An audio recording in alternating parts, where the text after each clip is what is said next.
അപ്പോൾ അനാമിക ഡെലിവറി കഴിഞ്ഞ് കിടക്കല്ലേ, അപ്പോൾ പെട്ടെന്നൊരു കല്യാണം. ഈ കല്യാണത്തിന്റെ ഡേറ്റ് ഞങ്ങൾ നേരത്തെ എടുത്തതാ. കല്യാണം മാറ്റി വെച്ചില്ല, അവർക്ക് കൂടെ കാണത്തക്ക രീതിയിൽ അടുത്തുള്ള അമ്പലത്തിൽ. കുറെ നാളത്തെ ഞങ്ങളുടെയൊക്കെ ആഗ്രഹമായിരുന്നു അമ്മയ്ക്ക് ഒരു കൂട്ട് വേണമെന്ന്. അപ്പം ഇപ്പൊ അത് നടന്നു. ഞങ്ങളെ ലൈഫിൽ ഏറ്റവും നല്ലൊരു ദിവസമായിരുന്നു ഇന്നലെ.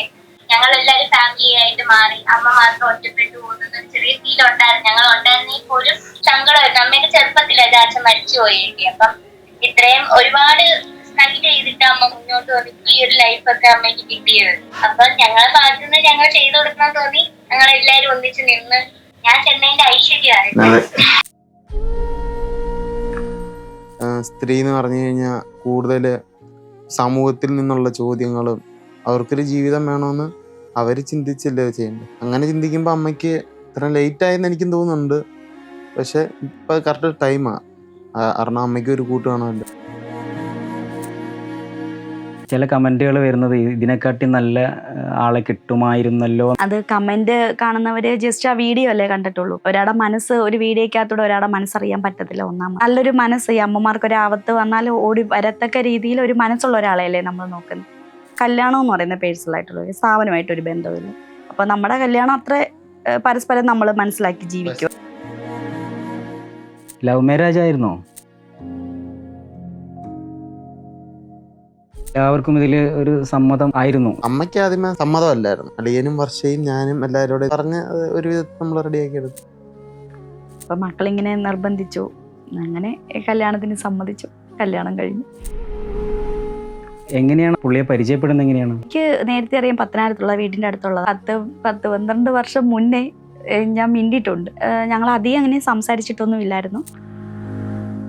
ഇന്നലെ മുതൽ ഒരുപാട് നെഗറ്റീവ് കമന്റുകളൊക്കെ വരുന്നുണ്ട്. നമ്മൾ അങ്ങനെ കമന്റ് നെഗറ്റീവോ പോസിറ്റീവോ നമ്മളത് അങ്ങനെ ശ്രദ്ധിക്കാറില്ല. വിവാഹത്തിന് പ്രായമല്ലല്ലോ, ഓരോരുത്തര മനസ്സില്ലേ.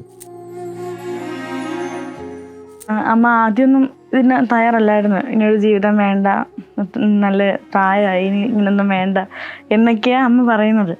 അപ്പം പ്രായമായിരുന്നു അമ്മ പറഞ്ഞോ? എവിടെയും പോയി കഴിഞ്ഞാൽ തന്നെ എൻ്റെ ചേച്ചിയാണോന്നാ ചോദിക്കുന്നത്.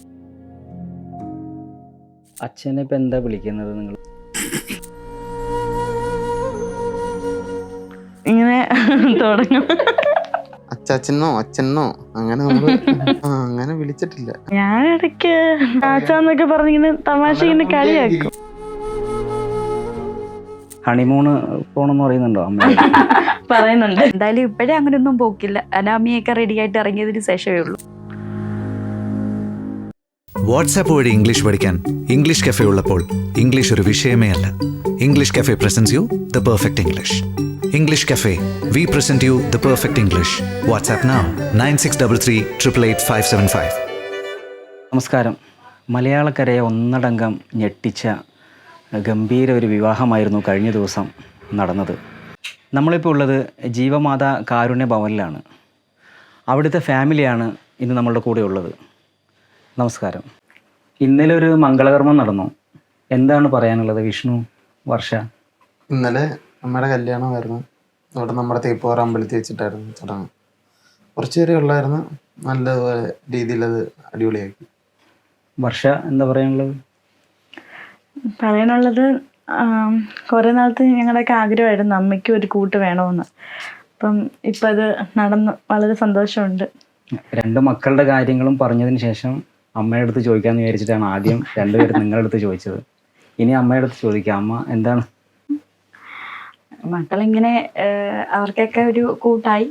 അപ്പം മക്കളിങ്ങനെ നിർബന്ധിച്ചു, അങ്ങനെ കല്യാണത്തിന് സമ്മതിച്ചു. കല്യാണം കഴിഞ്ഞു. എങ്ങനെയാ? ഹസ്ബൻഡിന്റെ പേരെന്താണ്? ഷൈജു. ഷൈജു ആണിത് സ്റ്റാർട്ടായത് കല്യാണം? എത്ര നാൾ കൊണ്ടാണ് ഇത്? ഒരു 4-5 മാസം കൊണ്ട് ഇങ്ങനെ ഓരോ ആലോചനകൾ ഇങ്ങനെ വരുന്നുണ്ട്. 3-4 പേര് ഇങ്ങനെ ആലോചനയായിട്ട് വന്നു. നമ്മുടെ ഇവിടെ വരുന്ന സ്പോൺസർമാർ ഉൾപ്പെടെ ആലോചനയായിട്ട് വന്നു. പിന്നെ ഈ മാർച്ചിലൊക്കെ ഇത് റെഡി ആയിട്ട് വന്നു, ഉറപ്പിച്ചു. അതെ. എന്നിട്ട് മെയ് 5-ാം തീയതി വിവാഹമായിരുന്നു, രജിസ്റ്റർ ചെയ്തു. എന്നിട്ട് ഇപ്പം തീപ്പോറ അമ്പലത്തിൽ വെച്ച് ഇന്നലെ ആയിരുന്നു. ലവ് മാരേജ് ആയിരുന്നോ? അല്ല, അല്ല, അറേഞ്ച്ഡ് ആണ്. അതെ. ഹസ്ബൻഡിന്റെ വർക്ക് എന്താ ജോലി? എന്താ ഹസ്ബൻഡിന്? നീ തടിയുടെ ഒക്കെ ഇവിടെ തന്നെയാണോ അത്?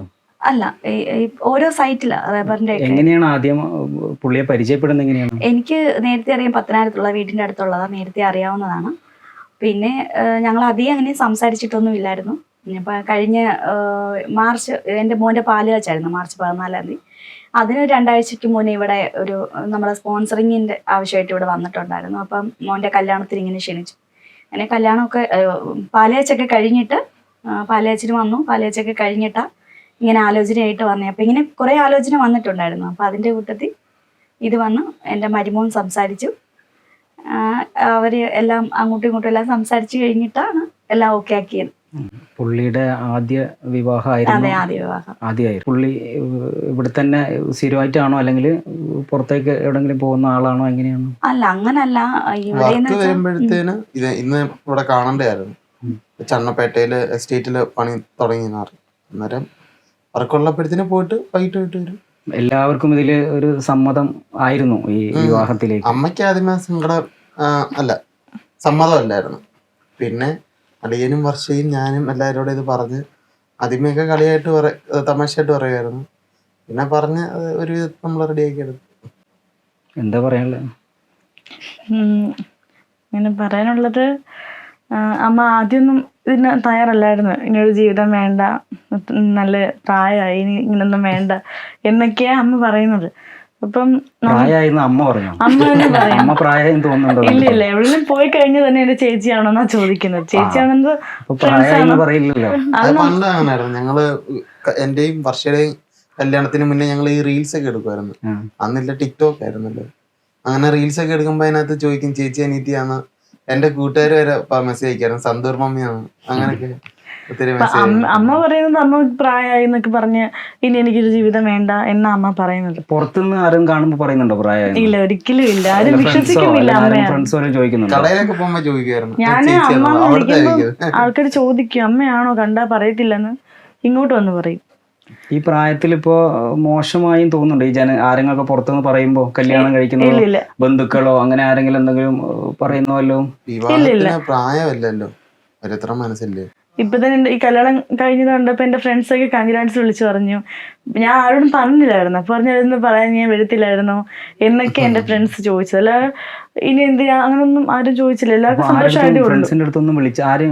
ഇത് നമ്മള് അമ്മ പറഞ്ഞു അങ്ങനെ അധികം ആരെയും വിളിക്കണ്ട, നമുക്ക് നമ്മുടെ ഫാമിലീസ് മാത്രം മതി എന്ന് പറഞ്ഞായിരുന്നു. അപ്പം നമ്മൾ ഒഫീഷ്യലായിട്ട് പോലും അങ്ങനെ ആരും അധികം വിളിച്ചിട്ടില്ല. പിന്നെ വിളിക്കാനാണെങ്കിൽ ഒരുപാട് പേരുണ്ട്, നമ്മുടെ സ്പോൺസർമാര്, ഡിപ്പാർട്ട്മെന്റിലുള്ളവര്, അങ്ങനെ ഒരുപാട് പേരുണ്ട്, ഫ്രണ്ട്സ്. അപ്പൊ എല്ലാരും അങ്ങനെ മണ്ഡപം ഒന്നും ഒരുക്കി അങ്ങനെ ഒരു വിവാഹം വേണ്ടെന്ന് വിചാരിച്ചു. അമ്പലത്തിൽ വെച്ച് സിമ്പിൾ ആയിട്ടല്ലേ നടത്തി. അതുകൊണ്ട് എല്ലാവർക്കും ഒരു സർപ്രൈസ് ആയി പോയി. പെട്ടെന്ന് കല്യാണം വന്നപ്പോൾ നമ്മൾ എല്ലാവരെയും അറിയിക്കാൻ നിന്നില്ല. ഇങ്ങനെ അറിയിച്ചൊരു വലിയ ഫംഗ്ഷനായിട്ട് നടത്ത അമ്മയ്ക്ക് താല്പര്യം ഇല്ലായിരുന്നു. ജസ്റ്റ് ഞങ്ങൾ ആദ്യം പ്ലാൻ ചെയ്തത് ഗുരുവായൂർ പോയിട്ട്, ഉണ്ണിയേട്ടൻ്റെ ആഗ്രഹം അതായിരുന്നു, ഗുരുവായൂർ വെച്ച് നടത്താനായിരുന്നു. ഇപ്പൊ അനാമിക്ക് ഇങ്ങനെ റെസ്റ്റ് അങ്ങനെ ലോങ് യാത്ര പറ്റാത്തത് കൊണ്ടാണ് ഞങ്ങൾ പിന്നെ ഈ അടുത്ത് വെച്ച് അമ്പലത്തിൽ വെച്ച്. ബിസിനസ് പാർട്ട്ണർ വല്ലതും ആണോ ഇപ്പോ കല്യാണം കഴിഞ്ഞ്? അല്ല, ഒരു സാധാരണപ്പെട്ട ഒരാളാ. പുള്ളിയെ കുറിച്ച് എന്താണ് പറയാനുള്ളത്? വളരെ പാവ, നമ്മളെ മനസ്സിലാക്കുന്ന ഒരാളാണ്. എത്ര വർഷമായിട്ട്? എനിക്ക് ഒരു 10-12 വർഷം മുന്നേ ഞാൻ മിണ്ടിയിട്ടുണ്ട്. അത് കഴിഞ്ഞിട്ട് അങ്ങനെ മിണ്ടിയിട്ടൊന്നുമില്ല. കണ്ടിട്ടില്ല, ഞാൻ കണ്ടിട്ടുകൂടിയില്ല. പിന്നെ വരുന്ന മോന്റെ പാലയച്ചന് ഒരു 1-2 ആഴ്ചക്ക് മുന്നേ അങ്ങോട്ട് ഇവിടെ വന്നു, അങ്ങനെ കണ്ടിട്ടേ ഉള്ളൂ. എനിക്ക് പുള്ളി ഇച്ചിരി അടുത്തറിയായിരുന്നു. കാരണം ഞങ്ങൾക്ക് പത്തനാപുരത്തായിരുന്നു ഞങ്ങളുടെ ഫാമിലി, വീടും കാര്യങ്ങളെല്ലാം. അന്നേരം ഞാനവിടെ സ്കൂളിൽ പഠിക്കുന്ന സമയത്താണേലും ഈ ഫുട്ബോൾ ടൂർണമെന്റിന് വന്ന സമയത്താണേലും പുള്ളി അറിയാവുന്നതായിരുന്നു. മഞ്ചളൂർ നമുക്ക് അറിയാവുന്ന സ്ഥലത്തുള്ള ഒരു ചേട്ടനാണ്. അങ്ങനെ ഒരു ആലോചനയായിട്ട് വന്നപ്പോഴത്തേന് നമ്മളെ സ്പോൺസർമാരും ഒത്തിരി ആലോചന കൊണ്ടുവന്നായിരുന്നു. അന്നേരം നമ്മൾ അറിയാവുന്നതും പിന്നെ ഇവിടെ നമ്മുടെ കൂടെ ഒത്തൊരുമിച്ച് പോകുന്ന പുള്ളി അങ്ങനെ പാവം പിടിച്ചൊരു ചേട്ടനാണ്. അന്നേരം അത് തന്നെ ഞങ്ങൾ ചൂസ് ചെയ്തു. ഇപ്പോൾ അനാമിക ഡെലിവറി കഴിഞ്ഞ് കിടക്കല്ലേ, ഇപ്പൊ പെട്ടെന്നൊരു കല്യാണം ഈ അനാമികയുടെ പ്രസവം എന്ന് വെച്ചാൽ പെട്ടെന്ന് വന്നതാ. ഇത് ഇനി കുറെ ദിവസവും കൂടെ ഉണ്ടായിരുന്നു. ഈ കല്യാണത്തിന്റെ ഡേറ്റ് ഞങ്ങൾ നേരത്തെ എടുത്തതാ. രജിസ്റ്റർ ചെയ്തപ്പോ നമ്മള് കല്യാണത്തിന് അന്നേ മെയിലേ നമ്മള് കല്യാണത്തിന്റെ ഡേറ്റ് എടുത്തതായിരുന്നു. അതുകൊണ്ട് പിന്നെ കല്യാണം മാറ്റി വെച്ചില്ല. അവർക്ക് കൂടെ കാണത്തക്ക രീതിയിൽ അടുത്തുള്ള അമ്പലത്തിൽ വെച്ച് നടത്തി. ഇപ്പം എല്ലാരും ഹാപ്പി ആയിട്ടാണ് പോകുന്നത്. കല്യാണം കഴിഞ്ഞു, ഈ കല്യാണം എന്ന് വെച്ചാൽ കല്യാണം കഴിഞ്ഞ് ഞാൻ അങ്ങ് പോയില്ല.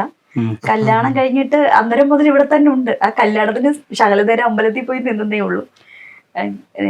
ഞാൻ എൻ്റെ വീട്ടിലാണ് നിൽക്കുന്നത്.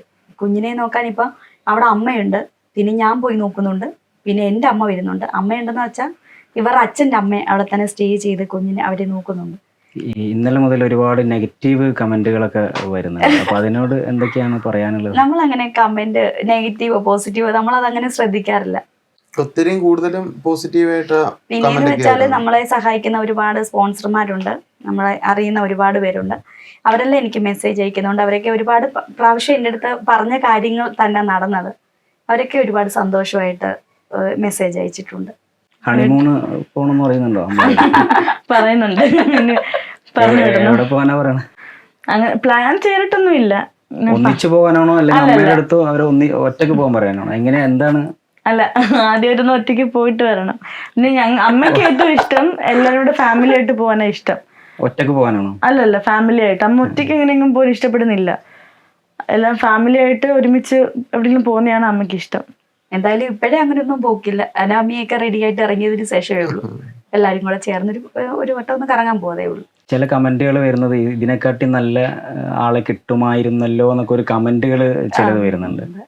അതിനെന്തെങ്കിലും പറയാനുണ്ടോ? ആളെ കണ്ടിട്ട് അങ്ങനെ മനസ്സ് പറയാൻ പറ്റുമോ? നല്ല ആള് കമന്റുകളിൽ പല അത് കമന്റ് കാണുന്നവര് ജസ്റ്റ് ആ വീഡിയോ അല്ലേ കണ്ടിട്ടുള്ളൂ. ഒരാളുടെ മനസ്സ് ഒരു വീഡിയോക്കകത്തൂടെ ഒരാളുടെ മനസ്സറിയാൻ പറ്റത്തില്ല, ഒന്നാമത്. രണ്ടാമത്തേന്ന് വെച്ചാൽ ഒരുപാട് ആലോചന എനിക്ക് വന്നായിരുന്നു. അവരെല്ലാം ഇങ്ങനെ ഇവിടെ വന്ന സ്ഥാപനമാണിത്. ചിൽഡ്രൻസ് ഹോം ഉണ്ട്, ഓൾഡ് ഏജ് ഹോം ഉണ്ട്. അപ്പം സ്ഥാപനമാണ്. അപ്പം നമ്മളുമായിട്ട് യോജിച്ച് എനിക്ക് ഇവിടുന്ന് പോകാൻ പറ്റത്തില്ലല്ലോ. അപ്പം ഇവിടെ നിൽക്കണ്ടേ, അതൊന്ന്. പിന്നെയെന്ന് വെച്ചാൽ നല്ലൊരു മനസ്സ്, ഈ അമ്മമാർക്കൊരു ആപത്ത് വന്നാൽ ഓടി വരത്തക്ക രീതിയിൽ ഒരു മനസ്സുള്ള ഒരാളെയല്ലേ നമ്മൾ നോക്കുന്നത്. അങ്ങനെയെല്ലാം സംസാരിച്ച് സെറ്റായത് ഇതാണ്. അതുകൊണ്ട് ഇത് ഇപ്പൊ വിഷ്ണു വേറെയാണല്ലോ താമസിക്കുന്നത്. അത് കുറെ നാളായിട്ട് അങ്ങനെയാണോ അതോ ഇപ്പൊ മാറിയാണോ? അത് നേരത്തെ വീടിന്റെ ബേസ്മെന്റ് ഒക്കെ ഇട്ടിട്ടുണ്ടായിരുന്നു. വീട് പണിഞ്ഞിട്ടൊന്നും ഇല്ലായിരുന്നു. ഇവര് താമസിച്ചുകൊണ്ടിരുന്നിടത്തോ ഇപ്പൊ ഞാൻ കിടക്കുന്നത്. അത് കണ്ടറിയാൻ പറ്റും. ഇവിടെ ഈ കമ്പിയുടെ സ്റ്റെയറാ. അനാമി പ്രഗ്നന്റ് ഒക്കെ ആയ സമയത്ത് അമ്മ ഇങ്ങനെ ചിന്തിച്ച ആ വസ്തുവിനകത്ത് നമുക്ക് ചെറിയൊരു വീട് വെച്ചാലോ, 2 റൂമും ഒരു ഹാളും അടുക്കളയുള്ള ഒരു ചെറിയൊരു വീടാണ്. അന്നേരം ഇവർക്ക് എന്തുവാ മേളിലോട്ട് പോകാനുള്ള ബുദ്ധിമുട്ടൊക്കെ കാരണം അതായിരുന്നു അല്ലേ. അന്നേരം മാർച്ച് 14-ാം തീയതി ആയിരുന്നു പാലുകാച്ചി കഴിഞ്ഞ് ആദ്യമേക്ക് അമ്മയൊക്കെ അവിടെ ആയിരുന്നു. നമുക്കറിയുന്ന സ്ഥലം ഇവിടെ അടുത്ത് തന്നെ. ഒരു 500 മീറ്ററേ ഉള്ളൂ, 1 കിലോമീറ്ററിനകത്തേ ഉള്ളൂ. അന്നേരം പോയിട്ട് വരാനാണെങ്കിലൊക്കെ എളുപ്പമായിരുന്നു. പിന്നെ ഞാനാണെങ്കിൽ ഇപ്പം ട്രസ്റ്റിന്റെ കാര്യമൊക്കെ നോക്കി മുന്നോട്ട് പോകുന്നുണ്ട്. അന്നേരം പോയിട്ട് വരാനാണെങ്കിലും ഞാൻ ചെമ്മണ്ണൂർ പോകുന്നുണ്ടായിരുന്നു. അതെന്ന് വെച്ച് കഴിഞ്ഞാൽ ചെമ്മണ്ണൂര് നമ്മൾ അറിയാവുന്ന മുരുകൻ എന്ന് പറഞ്ഞൊരു മാനേജറിനെ നമുക്കറിയാവുന്നതായിരുന്നു. അന്നേരം അവിടെ ഒരു വേക്കൻസി ഉണ്ട്. അങ്ങനെ ഞാൻ ട്രൈ ചെയ്ത് നോക്കി. പക്ഷെ അതും മൈക്രോ ഫിനാൻസ് ഒക്കെ ആയിരുന്നു. അന്നേരം അതിനകത്ത് ഇത്തിരി ഇഷ്യൂസും കാര്യങ്ങളൊക്കെ ഉണ്ട്. അന്നേരം ഞാൻ ആലോചിച്ചെന്നാൽ നമുക്ക് ട്രസ്റ്റിന്റെ കാര്യത്തിൽ കൂടുതൽ ശ്രദ്ധ കൊടുത്ത് നമുക്ക് ഇതുമായിട്ട് മുന്നോട്ട് പോയാലോ എന്ന് അനാമികയും പറഞ്ഞ അവർക്കും. കാരണം എൻ്റെ കൂടെ ഇവിടെ വന്നിരിക്കാൻ, ചെമ്മണ്ണൂർ വന്നിരിക്കാൻ പറ്റത്തില്ല. പ്രഗ്നന്റ് ആയ സമയത്ത് ഒത്തിരി ട്രാവൽ ചെയ്യുമായിരുന്നു. ഞാൻ എവിടെ പോയാലും എൻ്റെ കൂടെ വരുമായിരുന്നു. ഇപ്പൊ പുറത്തേക്ക് പോകുന്ന ടച്ച് എല്ലാം വിട്ടോ? നല്ലൊരു കമ്പനിയിലോ നല്ലൊരു ജോലിയായിട്ട് കിട്ടുവാണെങ്കിൽ തിരിച്ചു പോകാൻ. അപ്പൊ ഇവിടെ തന്നെ നിന്ന് പോണം എന്നാണോ അനാമിക പറയണത്? എന്താണ് പറയുന്നത് അനാമിക? നമുക്കിപ്പം ഇച്ചിരി ട്രസ്റ്റിന്റെ കാര്യത്തിനകത്തൊക്കെ നോക്കുമ്പോഴാന്നേലും ഇച്ചിരി ടൈം കിട്ടും അനാമിയെ ശ്രദ്ധിക്കാനാന്നേലോ, അങ്ങനെ കിട്ടും. അന്നേരം ഞാൻ നമുക്ക് ഇവനെ പിരിഞ്ഞിരിക്കാൻ പറ്റത്തില്ല. അത് പുറത്തോട്ട് പോവാന്നേലും എന്റെ കൂടെ വരും. അതെ, പുറത്തേക്ക് പോകണം കൂടെ വരും പറഞ്ഞോ? അല്ല, ഇഷ്ടമല്ല. അവക്കെ അങ്ങനെ സ്നേഹമൊന്നും കിട്ടിയിട്ടില്ലല്ലോ. അപ്പം അവര് തമ്മിൽ അത്രയ്ക്ക് ഇഷ്ടമായതുകൊണ്ട് അവർക്ക് രണ്ടുപേർക്കും പിരിഞ്ഞിരിക്കാൻ പറ്റത്തില്ല. അപ്പൊ കൂടെ വരും തന്നെയാണ് അതിന്റെ അർത്ഥം. അതെ, അവിടുന്ന് വീട്ടിൽ നിന്ന് ഇവിടെ ഇവൻ വരുവാന്നുണ്ടെങ്കിൽ അവള് കൂടിങ്ങി വരും. അങ്ങനെ പോലും അവര് ഏണയും പ്രാവും പോലെ. ഡെലിവറി ആയതുകൊണ്ടാണ് വരാത്തത്. അതെ, അതിന്റെ വിഷയം ഇച്ചിരി മുന്നേ ഫോൺ ചെയ്ത് പറഞ്ഞതാ. എന്റെ ഒരു ആവശ്യത്തിന് എവിടെയെങ്കിലും പോണെങ്കിലും നമ്മള് ഇപ്പം അമ്മ ഇവിടെ ഞാൻ പറഞ്ഞില്ലേ പ്രൊഡക്റ്റുകളൊക്കെ ഉണ്ടാകും. നമ്മള് തിരുവല്ല കുന്നന്താനത്ത് കിൻഫ്രൈന്ന് ബോട്ടിൽസ് ഒക്കെ കളക്ട് ചെയ്യുന്നു. അന്നേരം ഇതെടുക്കാൻ പോകുമ്പോഴാന്നേലും അനാമികയും കൂടെ വരും. ഇപ്പം അമ്മമാർക്ക് എന്തെങ്കിലും സാധനങ്ങൾ വാങ്ങാനാന്നേലും ഞങ്ങൾ 2 പേരും പോകും. അവക്കും ഒരു ഇഷ്ടമാ. പിന്നെ ഇപ്പൊ അച്ഛനെ ഇപ്പൊ എന്താ വിളിക്കുന്നത്? നിങ്ങൾ പേരാണോ? എന്താണ് അച്ഛനാണോ? വിളിച്ചിട്ടുണ്ടോ? ഇല്ല, ഇങ്ങനെ തുടങ്ങും. അല്ല മുമ്പ് ഒന്ന് രജിസ്റ്റർ മാരേജ് കഴിഞ്ഞ ശേഷം പിന്നെ ഒന്നും സംസാരിച്ചിട്ടില്ലല്ലോ, ഇടയ്ക്ക് വിളിക്കാറുണ്ട്. അല്ല, പുള്ളി പറഞ്ഞിട്ടുണ്ടായിരുന്നു ഒരു 2 മാസം. കാരണം അച്ഛനും അമ്മയാണെങ്കിലും അവരുടെയും വീട് പണി ഇപ്പം കഴിഞ്ഞത്. അന്നേരത്തേന് പുള്ളി പറഞ്ഞിട്ടുണ്ടായിരുന്നു ഇതെല്ലാം ഒന്ന് റെഡി ആയിട്ട് നമുക്ക് പുള്ളിയുടെ ആഗ്രഹമായിരുന്നു ഒരു അമ്പലത്തിൽ വെച്ച് നടത്താൻ. അന്നേരം അമ്മ ഞങ്ങളുടെ അടുത്ത് പറഞ്ഞപ്പോഴത്തേന് ആദ്യം ഞങ്ങൾ ഗുരുവായൂർ, ഞാൻ പറഞ്ഞതുപോലെ ഗുരുവായൂരൊക്കെ പോകാമെന്ന് വിചാരിച്ചു. ഇങ്ങനെ ഒരു അവസ്ഥയിൽ അനാമികയുടെ ഉണ്ടായതുകൊണ്ട് കൊണ്ടുപോകാൻ പറ്റത്തില്ല, എനിക്കും ലോങ് ഇച്ചിരി ബുദ്ധിമുട്ടാണ് പോയിട്ട് വരാനായിട്ട്. അന്നേരം നമ്മൾ തേപ്പോറ അമ്പലത്തിൽ വെച്ച് അങ്ങനെ നടത്തിയത്. ഇപ്പം എന്താണ് വിളിക്കാന്ന് വെച്ചാൽ അച്ചാച്ചനോ അച്ഛനോ അങ്ങനെ നമ്മൾ വിളിച്ചു തുടങ്ങിയില്ല. കാരണം ഇന്നലെ ഒത്തിരി തിരക്കല്ലായിരുന്നു. കുറച്ചു നേരം വൈകിട്ട് കുറെ നേരം ഇവിടെ ഇരുന്ന് അങ്ങനെ. ഇപ്പൊ ഫോൺ വിളിക്കുമ്പോ എന്താ, ഫോൺ വിളിച്ചിട്ടുണ്ടാവില്ല, അപ്പൊ എന്താ വിളിച്ചത്? അങ്ങനെ വിളിച്ചിട്ടില്ല. അങ്ങനെ ഒന്നും വിളിച്ച് അല്ലാതെ സംസാരിച്ചു. ഞാൻ ഇടയ്ക്ക് ഞാൻ നേരത്തെ തമാശക്കൊക്കെ എന്തേലും ഒക്കെ ചാച്ചാന്നൊക്കെ പറഞ്ഞിങ്ങനെ തമാശ അങ്ങനെ അങ്ങനെ ഇവിടെ സ്റ്റേ ഒന്നും ചെയ്യുന്നൊന്നും ഇല്ല ഇതുവരെ. അപ്പം ഇനി അങ്ങോട്ട് അതിന്റെ വിശേഷങ്ങൾ ഞങ്ങൾ എവിടെയെങ്കിലും യാത്രയൊക്കെ പോകുമ്പോഴത്തേനും അതിന്റെയൊക്കെ വീഡിയോ ഞാൻ യൂട്യൂബിൽ ഇപ്പൊ തന്നെ കുറെ പേര് ചോദിക്കുന്നുണ്ട്. അനാമിയുടെ വീഡിയോയിൽ കമന്റ് ഇട്ടായിരുന്നു എല്ലാവരും, അച്ഛനെ കുറിച്ച് പറയണം, വിശേഷം പറയണം, അദ്ദേഹത്തെ കുറിച്ചുള്ള ബാക്കിയുള്ള കാര്യം പറയണെന്നൊക്കെ കുറെ പേര് കമന്റ് ഇട്ടിട്ടുണ്ട്. അപ്പൊ അവരിന് പറഞ്ഞായിരുന്നു ഇനി അങ്ങനെ ഒരു വീഡിയോ ചെയ്യുന്നുണ്ടെന്ന് പറഞ്ഞായിരുന്നു. വർഷക്ക് അച്ഛനെ കുറിച്ച് എന്താ പറയാനുള്ളത്? എനിക്ക് പറയാനുള്ളത് നല്ല സപ്പോർട്ട്, നല്ല ഫ്രണ്ട്ലിയാ, നല്ല സംസാരിക്കുക. എന്തെങ്കിലും ഇപ്പൊ തന്നെ ഈ ചെറിയൊരു കാലയളവിൽ തന്നെ ഞാൻ എന്തെങ്കിലും തെറ്റ് ചെയ്യുന്നോണ്ട് തോന്നുവാണെങ്കിൽ പറഞ്ഞു തരും, അങ്ങനെ ചെയ്യരുത്, അങ്ങനല്ല, അങ്ങനെ എന്നൊക്കെ പറഞ്ഞ് ഇപ്പോഴേ നല്ലൊരു ഗാർഡിയനായിട്ട് എൻ്റെ കൂടെ നിൽപ്പുണ്ട്. അമ്മയ്ക്കും ഒരു തുണയാ, നല്ല സപ്പോർട്ടാ. അപ്പം അതും കൂടെ കാണുമ്പോൾ നല്ല സന്തോഷമുണ്ട്. നേരത്തേക്ക് എവിടെയെങ്കിലും പോകണമെങ്കിൽ അമ്മ ഒരു സ്ത്രീയല്ലേ, എല്ലാവരുടെയും അങ്ങനെ ഇറങ്ങിച്ചെന്ന് എല്ലാവരും പെരുമാറാനോ ഇടപെടാനോ പറ്റത്തില്ലല്ലോ. ഇപ്പം അമ്മയ്ക്കൊരു കൂട്ടം ഉണ്ടായതുകൊണ്ട് അപ്പോൾ അതും ഒരു വലിയ സന്തോഷം. അച്ഛനെ ഒന്ന് വീഡിയോ ജോലിക്ക് പോയേക്കുമല്ലേ, നോർമൽ കോൾ വിളിച്ചാലും മതി. ഇല്ല കുറച്ച് ഇൻട്രോവേർട്ടാ. അല്ല എവിടെയാണ് എന്ന് മാത്രമേ, എപ്പോഴാ വരുന്നത് എന്ന് മാത്രം ചോദിച്ചാൽ അല്ല അങ്ങനല്ല. പുള്ളിക്കാരന്റെ ഇതെന്ന് വെച്ചാല് കല്യാണം എന്ന് പറയുന്ന പേഴ്സണൽ ആയിട്ടുള്ള ഒരു സ്ഥാപനമായിട്ടൊരു ബന്ധമില്ല. അപ്പൊ നമ്മുടെ കല്യാണം ഒരുപാട് പേര് രണ്ടാമതും മൂന്നാമതും ഒക്കെ കല്യാണം കഴിക്കുന്നു. അപ്പൊ നമ്മുടെ കല്യാണം അത്ര പരസ്പരം നമ്മൾ മനസ്സിലാക്കി ജീവിക്കുക. എളിയിൽ ഒരാള് ഞങ്ങള് എന്റെ അനാമിയുടെയും കല്യാണം നടത്താൻ അമ്മയ്ക്ക് ഒരു പ്ലാനിങ് ഇല്ലായിരുന്നെങ്കിൽ ഇതും എന്തുവാ ഞാൻ വേറെ എവിടുന്നേലും കല്യാണം കഴിക്കുകയോ അല്ലെന്നുണ്ടെങ്കിൽ ഇത് ഇത്രയും അറിയത്തില്ലായിരുന്നു. നമ്മുടെ ഇന്റർവ്യൂസോ നമ്മളെപ്പോലെ തന്നെ ഒത്തിരി ചേച്ചിമാർ ഇതുപോലെ ഹസ്ബൻഡ് മരിച്ചു പോയിട്ടും അന്നേരമായിരിക്കും ഒരു സ്ത്രീ എന്ന് പറഞ്ഞു കഴിഞ്ഞാൽ കൂടുതൽ സമൂഹത്തിൽ നിന്നുള്ള ചോദ്യങ്ങളും അവർക്കൊരു ജീവിതം വേണമെന്ന് അവർ ചിന്തിച്ചല്ലേ ചെയ്യേണ്ടത്. അങ്ങനെ ചിന്തിക്കുമ്പോൾ അമ്മയ്ക്ക് ഇത്ര ലേറ്റ് ആയെന്ന് എനിക്കും തോന്നുന്നുണ്ട്. പക്ഷെ ഇപ്പൊ കറക്റ്റ് ടൈമാ. കാരണം അമ്മയ്ക്ക് ഒരു കൂട്ട് കാണുമല്ലോ. ഇപ്പൊ ഒന്ന് വീഡിയോ കോൾ ചെയ്യാൻ പറ്റുമോ? ആരെ അനാമിക? വിളിക്കുന്നല്ലേ. ഹലോ, കുളിക്കാൻ പോയിരുന്നു. എന്തെടുക്കുവായിരുന്നു? കുളിക്കാൻ വേണ്ടി എണ്ണ വെച്ചിട്ട് നമുക്ക് കേറിയപ്പോഴാണ് നീ പറഞ്ഞില്ലായിരുന്നു വിളിക്കണേന്ന്? ഓടിയപ്പോൾ മതിയായിരുന്നു. നീ പറഞ്ഞത് കൊണ്ടാ. നീ പറഞ്ഞില്ലേ തിരിച്ചു കണ്ടി. നമ്മൾ ഫസ്റ്റ് ഇന്റർവ്യൂ എടുത്തിരുന്നു മഴവിൽ കേരളം.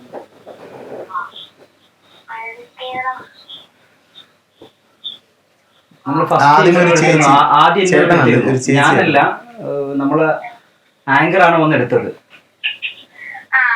ഇപ്പൊ ഓർമ്മയുണ്ടോ? അപ്പൊ നമ്മള് ഓരോ കാര്യങ്ങൾ സംസാരിച്ചു വന്നപ്പോ 2 മണിക്കൊക്കെ പുള്ളിയാണ് വിഷ്ണു ഉറക്കൊഴിഞ്ഞിരിക്കാന്ന് പറയുന്നു. അതെ, ഒരുപാട് പരാതികളും പറഞ്ഞു. അന്ന് ഇന്റർവ്യൂ എടുക്കാൻ നമ്മൾ വന്ന സമയത്ത് പുള്ളി ഇപ്പൊ കണ്ടപ്പോ ആളെ മനസ്സിലാകുന്നില്ല. അന്ന് മെലിഞ്ഞിട്ട് ഒരാളായിരുന്നു, ഇപ്പൊ നല്ല ഉഷാറായി. അപ്പൊ അമ്മ പറഞ്ഞു എല്ലാം അനാമികയുടെ കഴിവാണെന്ന്. അതിനെന്താ പറയാനുള്ളത്?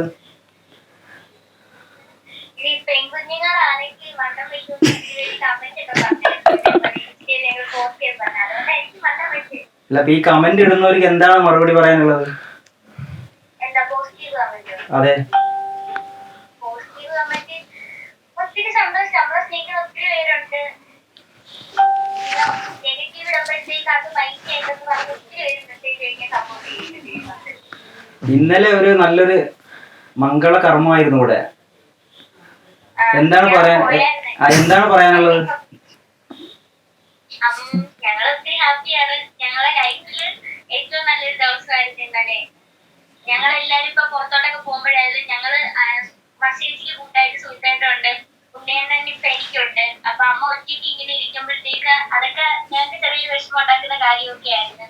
ഞങ്ങൾ എല്ലാരും ഫാമിലി ആയിട്ട് മാറി. അമ്മ മാത്രം ഒറ്റപ്പെട്ടു പോകുന്ന ചെറിയ ഫീൽ ഉണ്ടായിരുന്നു. ഞങ്ങൾ ഉണ്ടായിരുന്നെങ്കിൽ പോലും ഇപ്പം ഹസ്ബൻഡിനോട് ഷെയർ ചെയ്യാൻ പറ്റുന്ന ഒത്തിരി കാര്യങ്ങൾ കാണത്തില്ലേ, അതിപ്പോ ചിലതൊന്നും മക്കളോട് പറയാൻ പറ്റാത്തതും കാണില്ലേ. അപ്പം അങ്ങനെയൊക്കെ വെച്ച് നോക്കുമ്പോ അമ്മ ഒത്തിരി സങ്കടമായിരുന്നു. അമ്മേന്റെ ചെറുപ്പത്തിലായിട്ട് അച്ഛൻ മരിച്ചു പോയിരിക്കും. അപ്പം ഇത്രയും ഒരുപാട് സ്ട്രഗിൾ ചെയ്തിട്ട് അമ്മ മുന്നോട്ട് വന്നിട്ട് ഈ ഒരു ലൈഫൊക്കെ അമ്മയ്ക്ക് കിട്ടിയത്. അപ്പൊ ഞങ്ങളെ ഭാഗത്തുനിന്ന് ഞങ്ങൾ ചെയ്തു കൊടുക്കാൻ തോന്നി. ഞങ്ങൾ എല്ലാരും ഒന്നിച്ച് നിന്ന്. ഇത് കുറച്ച് നേരത്തെ ആയ കൊള്ളാന്ന് തോന്നുന്നുണ്ട് ഇപ്പൊ. നേരത്തെ ഞാനിപ്പോഴല്ലേ ചെന്നത്. അപ്പം ഇവിടെ വന്ന് എല്ലാം റെഡിയാക്കി എന്താ ശരിയാവും. അല്ല അനാമിക വന്നോണ്ടാണോ അത് നേരത്തെ ആയതെന്നാണ് എന്താണ് പറഞ്ഞത്? ഞാൻ ചെന്നൈന്റെ ഐശ്വര്യാണ്. അമ്മൂമ്മച്ചി എന്ത് ചെയ്യുന്നുണ്ട്? അവോയിച്ചുണ്ട്. ഒന്ന് വിളിച്ച് അമ്മൂമ്മച്ചിയുടെ കാണിക്കാം. അച്ഛന്റെ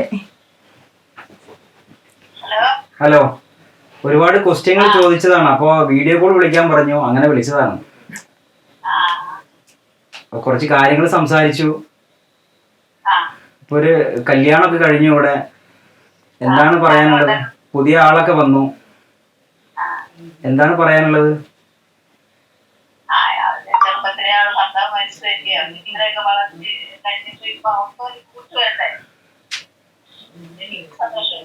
എന്റെ അച്ഛൻ്റെ അമ്മ. അച്ഛൻ്റെ ഞാനാണേ. ചായ കുടിച്ചോ മോച്ചി?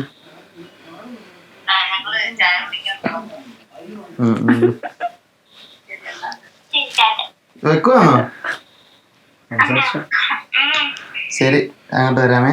പെട്ടെന്ന് കുളിക്ക്, തലയിൽ എണ്ണ പെട്ടെന്ന് കുളിക്ക്. വിഷ്ണുവിന് എത്ര വർഷമായിട്ട് അറിയാം ആരെ?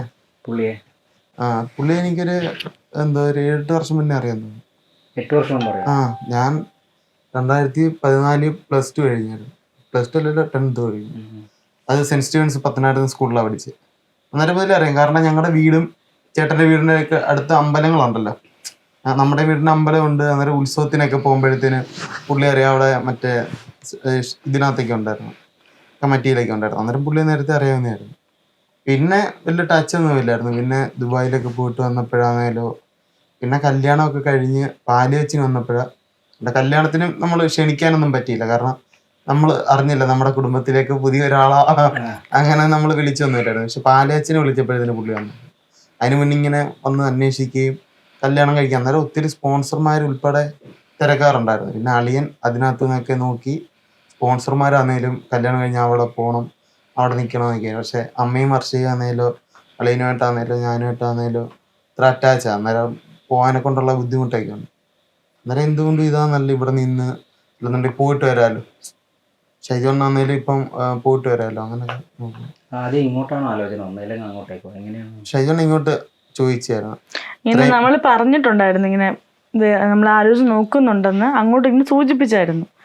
അപ്പോഴാണ് ഇങ്ങനെ എനിക്ക് താല്പര്യം ഉണ്ടെന്ന് കുറച്ചാൾ കഴിഞ്ഞപ്പോൾ കല്യാണം കഴിഞ്ഞില്ലേ ഇങ്ങോട്ട് പറഞ്ഞു. തനിക്ക് വേണ്ടതൊക്കെ ചോദിച്ചാൽ ഞാൻ കേട്ടായിരുന്നു. കാരണം അളിയൻ ഉൾപ്പെടെ ഇരിക്കുക. അന്നേരത്തേന് അളിയൻ്റെ അടുത്ത് ആദ്യമേ വന്നിട്ട് പറഞ്ഞു ഇങ്ങനെ ഒരു അഭിപ്രായം ഉണ്ട്, ഇതുപോലെ നോക്കുന്നുണ്ടോ എന്ന് ചോദിച്ചു. എന്നിട്ട് അളിയൻ പറഞ്ഞാൽ നോക്കുന്നുണ്ട്. ഞങ്ങളെല്ലാം ഇതിന്റെ മാട്രിമോണിയിലൊന്നും നോക്കി അങ്ങനെ ചെയ്തല്ല, ലവ് മാരേജ് അല്ലായിരുന്നു. ഒത്തിരി ആലോചന വന്നില്ലേ, അപ്പൊ അതൊക്കെ ഇവര് സംസാരിച്ചപ്പം അവര് പറഞ്ഞത് മൊത്തം എന്ന് വെച്ചാല് അവിടെ പോണം, അവരുടെ വീട്ടിൽ പോണം. ഗൾഫിൽ നിന്ന് വരെ ആലോചന വന്നു. അതും അവിടെ പോണം. അവരുടെ വീട് കോഴിക്കോടാ. ഗൾഫിൽ അവിടെ ഇപ്പൊ സെറ്റിൽ ആയേക്കുന്നത്. അപ്പം വല്ലപ്പോഴേക്കും മാസത്തിൽ ഇങ്ങോട്ട് വരാന്ന്. നമ്മള് അതിനോട് താല്പര്യമില്ല. ഇത് ഇവിടം വിട്ട് എനിക്ക് പോകാൻ പറ്റത്തില്ലല്ലോ. അപ്പൊ അതിനകത്തുനിന്ന് ഇവിടെ നിൽക്കാം എന്ന് പറഞ്ഞൊരാലോചന.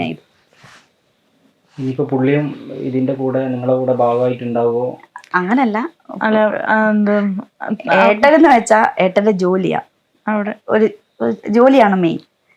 പിന്നെന്ന് വെച്ചാല് എനിക്കൊരു ജോലി ഇല്ലാത്തപ്പോ എനിക്ക് സപ്പോർട്ടായിട്ട് എന്റെ കൂടെ എവിടെയെങ്കിലും എന്തെങ്കിലും വരണമെന്നുണ്ടെങ്കിൽ ആവശ്യം ഉണ്ടെങ്കിൽ കൂടെ നിൽക്കാന്ന് നിക്കാം. പറഞ്ഞിട്ടുണ്ട്. എന്തെങ്കിലും അങ്ങോട്ടും ഇങ്ങോട്ടും സപ്പോർട്ട് ചെയ്യും. പക്ഷെ എനിക്ക് ഇത് ഏട്ടന്റെ ജോലി അതാ. ഇവിടെ ഇപ്പൊ എത്ര ആളുകളുണ്ട്? ഇവിടെ 70 പേരോളമുണ്ട്. 70 പേര്. എല്ലാം പ്രായ? അല്ല, ഏറ്റവും ഇളയാൾക്ക് 2 വയസ്സ്. 2 വയസ്സുള്ള ഒരു മോളാ ഏറ്റവും ഇളയത്. പിന്നെ കിടപ്പായിട്ടുള്ള ശരീരം മുഴുവൻ പൊട്ടി കിടക്കുന്ന അമ്മമാര് വരെയുണ്ട്. അപ്പൊ അവരെങ്ങനെയാണ് ഇവിടെ എത്തിപ്പെടുന്നത്? എങ്ങനെയാണ് ഈ കുട്ടികളെല്ലാം CWC വഴി, പത്തനംതിട്ട CWC വഴിയാണ് കുഞ്ഞുങ്ങളെല്ലാം വരുന്നത്. അമ്മമാരെല്ലാം പോലീസ് സ്റ്റേഷൻ വഴി, പഞ്ചായത്ത് വഴി, അല്ലാതുള്ള അവരെ റിലേറ്റീവ് ഇവിടെ കൊണ്ടുവന്നാക്കുകയാണോ അല്ലെങ്കിൽ? അല്ല, ഇതെന്ന് വെച്ചാൽ കുട്ടികളെ CWC വഴി പല സാഹചര്യത്തിൽ ചൈൽഡ് വെൽഫെയർ കമ്മിറ്റി മുഖേന പല സാഹചര്യത്തിൽ നിന്നുള്ള കുഞ്ഞുങ്ങളെ അവർക്ക് വിദ്യാഭ്യാസവും സംരക്ഷണവും നൽകാൻ ഇവിടെ ആക്കുന്നു. പിന്നെ അമ്മമാരെന്ന് വെച്ചാൽ ഇത് അനാഥാലയമാണ് തീർത്തും. അമ്മമാരുടെ ആരും ഇല്ലാത്തവരെ ഇവിടെ ഉള്ളത്. ഇവിടെ ഒരു ദിവസം നല്ല എക്സ്പെൻസ് വരില്ലേ ഭക്ഷണം? അതൊക്കെ എങ്ങനെയാണ്? അതാ ഞാൻ പറഞ്ഞ, നമുക്ക് കുറേ നല്ല സ്പോൺസർമാരുണ്ട്.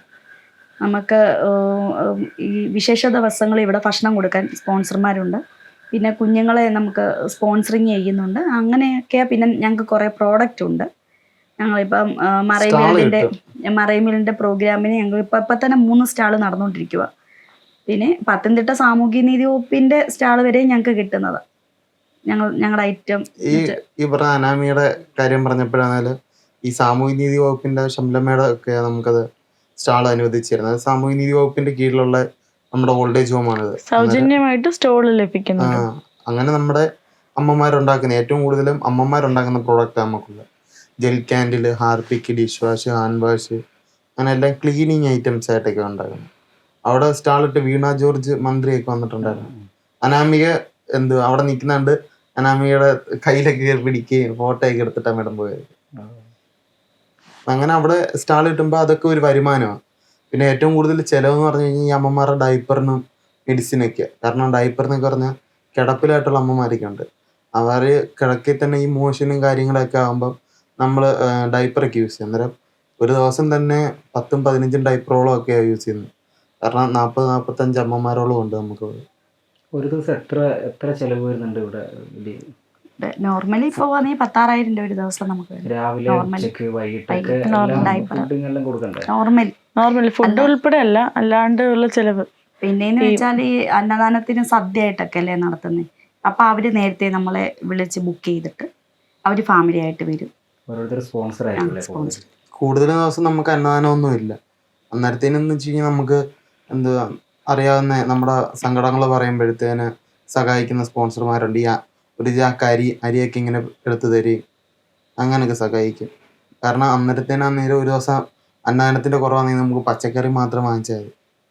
അതൊക്കെ എനിക്ക് ഇപ്പം നമ്മുടെ സ്ഥാപനം തുടങ്ങിയിട്ട് 2009 തുടങ്ങിയതാണ്. 10-13 വർഷത്തോളം ആകുന്നു. പക്ഷെ ഇതൊക്കെ ഞാൻ കണ്ടും കേട്ടും മനസ്സിലാക്കിയത് ഈ ഇടമുണ്ട്. അത്രയും ബുദ്ധിമുട്ടൊക്കെ ഉണ്ടെന്ന് എനിക്ക് ആക്ച്വലി അറിയത്തില്ലായിരുന്നു. ഇങ്ങനെ ഒരു ആശയം സ്റ്റാർട്ട് ചെയ്യാൻ എങ്ങനെയാണ്? എൻ്റെ ഹസ്ബൻഡ് തുടങ്ങിയ സ്ഥാപനമാണ്. എവററ്റ് തുടങ്ങിയ സ്ഥാപനമാണ്. 2009 തുടങ്ങി. 2011 മരിച്ചു പോയി. ആക്സിഡൻ്റ് ആയിരുന്നു. അതിനുശേഷം തുടക്കത്തിൽ ഞാൻ ഉണ്ടായിരുന്നു. പക്ഷെ അങ്ങനെ സ്ഥിരമായിട്ടില്ലായിരുന്നു. അണ്ണൻ മരിച്ചതിന് ശേഷം സ്ഥാപനം ഏറ്റെടുത്ത് നടത്തിയത്. ജീവമാതാ കരുണി പോയെന്ന് 2009 KB ഗണേഷ് കുമാർ സാറായിരുന്നു ഉദ്ഘാടനം ചെയ്തത്. പിന്നെ നമുക്കിവിടെ SNIT കോളേജിലെ സാറ് നമുക്ക് വസ്തു ഇത്രയും നമ്മുടെ ഒന്നും അല്ലായിരുന്നു. കാരണം സ്പോൺസർ ചെയ്ത് തന്നതാ. നടുക്കിരിക്കുന്ന ഫോട്ടോ. പിന്നെ ഓരോ സ്പോൺസർമാർ 1 സെന്റ് 1/2 സെന്റ്. എത്ര സെന്റിലാണ് മൊത്തത്തില്? ഇതിപ്പോ 1 ഏക്കറോളം. ഓൾഡ് ഏജ് ഹോം വേറെ, ചിൽഡ്രൻസ് ഹോം വേറെ, ഓഫീസ് വേറെ.